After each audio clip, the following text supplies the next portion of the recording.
खबर एक मिनट की शुरुआत इस वक्त की बड़ी खबर के साथ जो लखनऊ से आ रही है। सीएम योगी आदित्यनाथ ने मंत्रियों को भेजे हैं आम। जी हां, केंद्रीय मंत्रियों को यूपी के मशहूर आम भेजे गए। सीएम योगी ने मंत्रियों को यूपी के आम, मलिहाबाद के मशहूर आम भेजा है। मंत्रियों को काकोरी नाम से नई प्रजाति, इस प्रजाति के भी आम भेजे गए हैं। योगी सरकार, कल राहुल ने कहा था कि यूपी के आम पसंद नहीं है और इसी के साथ ही 2022 से पहले आम बहुत खास यूपी की राजनीति में। वैसे तो आम ज्यादातर लोगों का पसंदीदा फल होता है और खासकर उत्तर प्रदेश की आम की बात करें तो इसके चाहने वाले न सिर्फ भारत में बल्कि भारत के बाहर भी हैं। डिमांड बहुत ज्यादा है, लेकिन चूंकि राहुल गांधी को आम पसंद नहीं तो आम एक बार फिर चर्चा में। यूपी के आम पसंद नहीं तो, और यहाँ पर सीएम योगी आदित्यनाथ की ओर से केंद्रीय मंत्रियों को आम भिजवाए गए हैं, जिसमें काकोरी नाम की जो नई प्रजाति है उस प्रजाति के आम भी भेजे गए हैं। आम पर चर्चा अभी कुछ वक्त, कुछ दिन और चलने वाली है।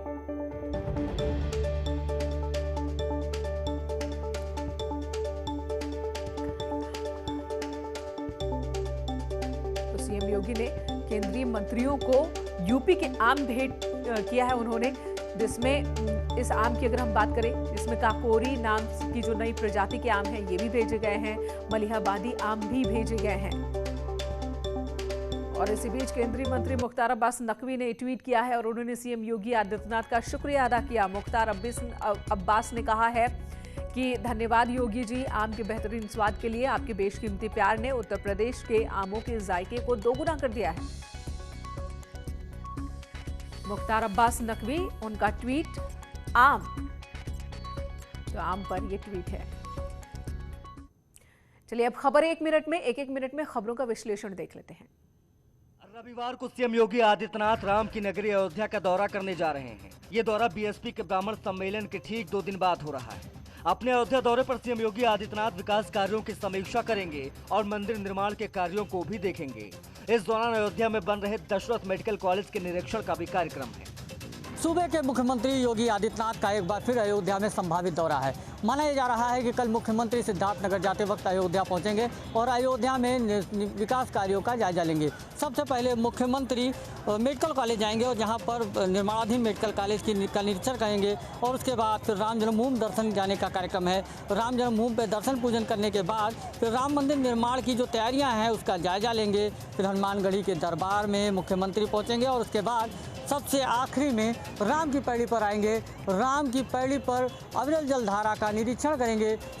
दरअसल सीएम योगी कल सिद्धार्थनगर के दौरे पर जा रहे हैं, जहां 30 जुलाई को पीएम मोदी का कार्यक्रम होना है।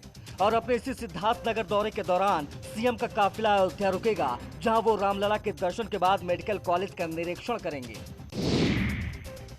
जब से सीएम योगी के विधानसभा चुनाव लड़ने की चर्चा आम हुई है, तब से उन सीटों की भी चर्चा होने लगी है जहां से योगी चुनाव लड़ सकते हैं। गोरखपुर की सीट से चुनाव लड़ने की चर्चा के बीच अयोध्या की एक विधानसभा सीट भी सुर्खियों में आ गई। दरअसल अयोध्या से बीजेपी विधायक वेद प्रकाश गुप्ता ने अपनी सीट छोड़ने की पेशकश कर दी है।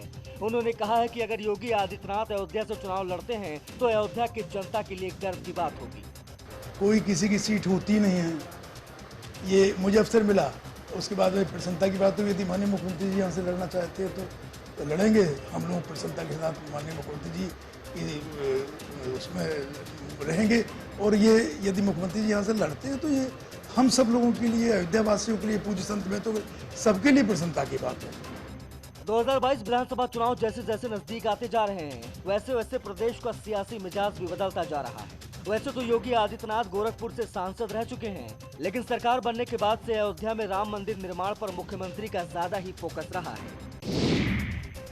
गुरु पूर्णिमा के मौके पर वाराणसी में बीजेपी नेताओं ने बाबा बटुक भैरवनाथ के मंदिर में तांत्रिक पूजन किया और 2022 के चुनावी अभियान के लिए आशीर्वाद लिया।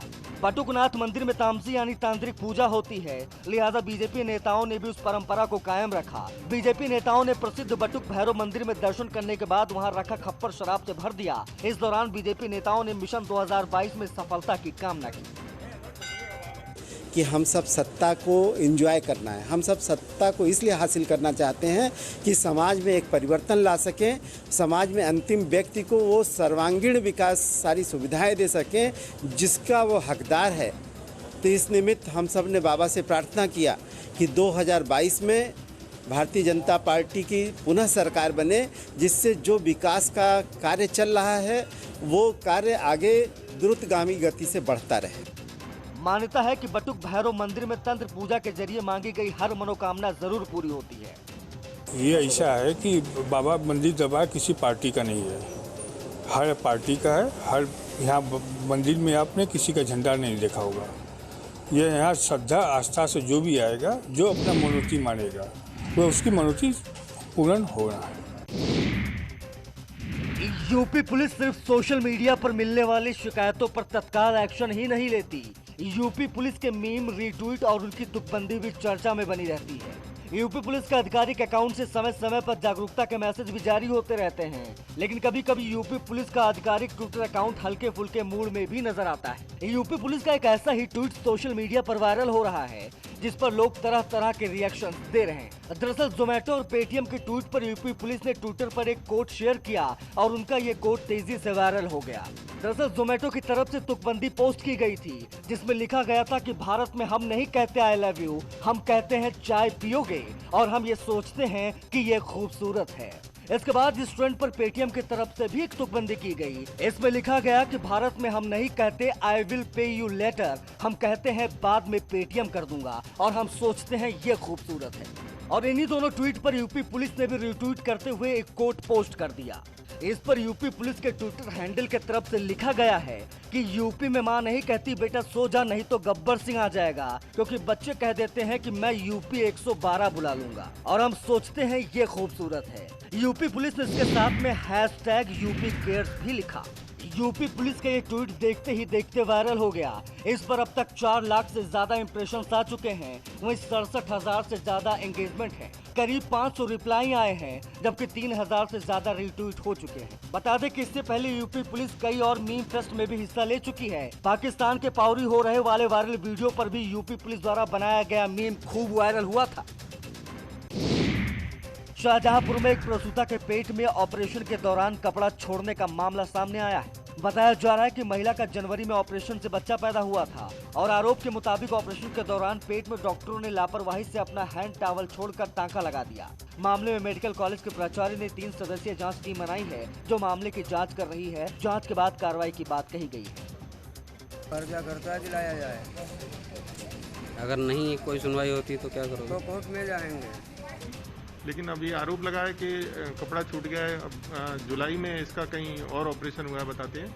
तो इसके संबंध में हमने एक जांच कमेटी बनाई है 3 सदस्यीय, जिसमें गायनी की हेड है, एक सर्जन है और एक मैटर्न है। इनको टाइम दिया हमने 1 हफ्ते का, 1 हफ्ते में इसकी जांच करके हमको दे देंगे और फिर हम जो उच्च अधिकारी उनको अवगत करा देंगे इस मामले में।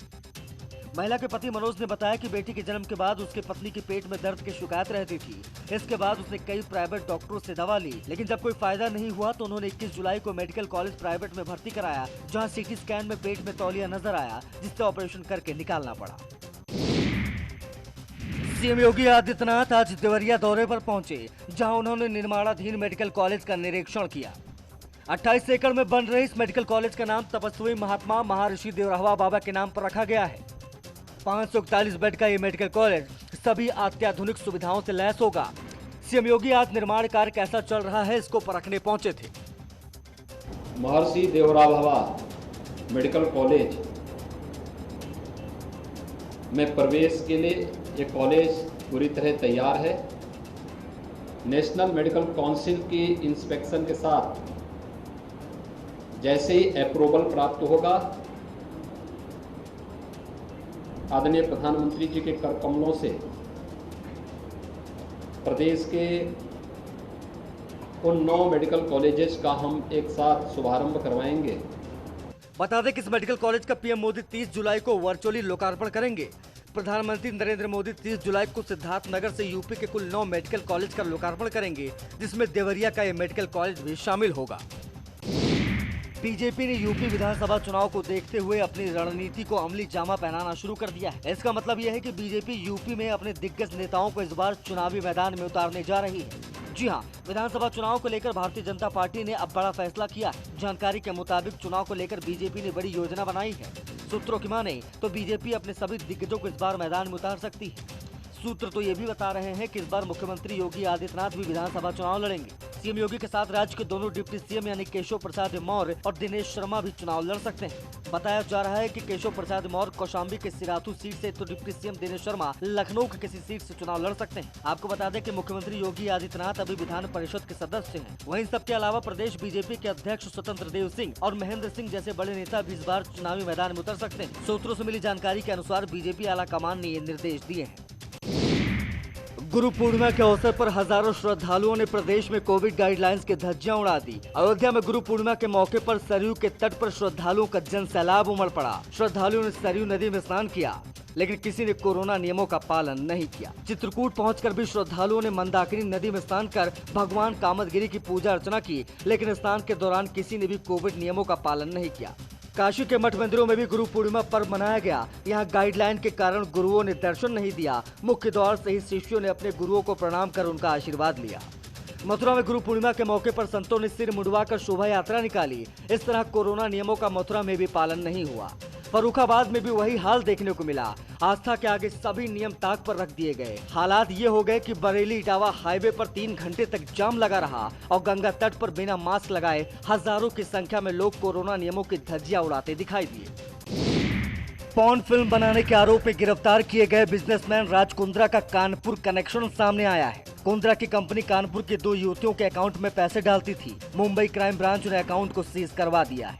मुंबई क्राइम ब्रांच की टीम ने कानपुर में डेरा डाल दिया है। पॉर्न फिल्म बनाने के आरोप में शिल्पा सेठी के पति राज कुंद्रा समेत 11 लोग गिरफ्तार किए गए हैं। मुंबई की क्राइम ब्रांच की टीम ने कानपुर में डेरा डाला हुआ है, जहां एक और पीएनबी ब्रांच कर रही गई, तो वहीं स्टेट बैंक की इस ब्रांच पे मैं जो मेन एडमिनिस्ट्रेटिव ब्रांचेस में खड़ा हूं। हालांकि कैंट की ब्रांच में इस पूरा डिस्क्रिप्शन आया कि 2 युवतियों के खातों में पैसा जमा किया है। टीम ने यहां ब्रांच से संपर्क करके इन अकाउंट्स को सील कर दिया गया है, जिसके बाद से दोनों युवतियां कानपुर से गायब हैं। बर्रा और कैंट स्थित बैंकों में खुले खातों में दर्जनों बार लेन देन के सबूत भी मिले हैं। एक लड़की के खाते में 2,32,45,222 रुपए और दूसरी लड़की के खाते में 5,59,151 रुपए जमा पाए गए। मुंबई पुलिस ने राज कुंद्रा के 11 सहयोगियों के 18 बैंक खाते सीज किए हैं। इनमें 7,31,00,000 रुपए जमा है। यहाँ एक ब्रेक ले रुकेंगे, तुरंत लौटते हैं।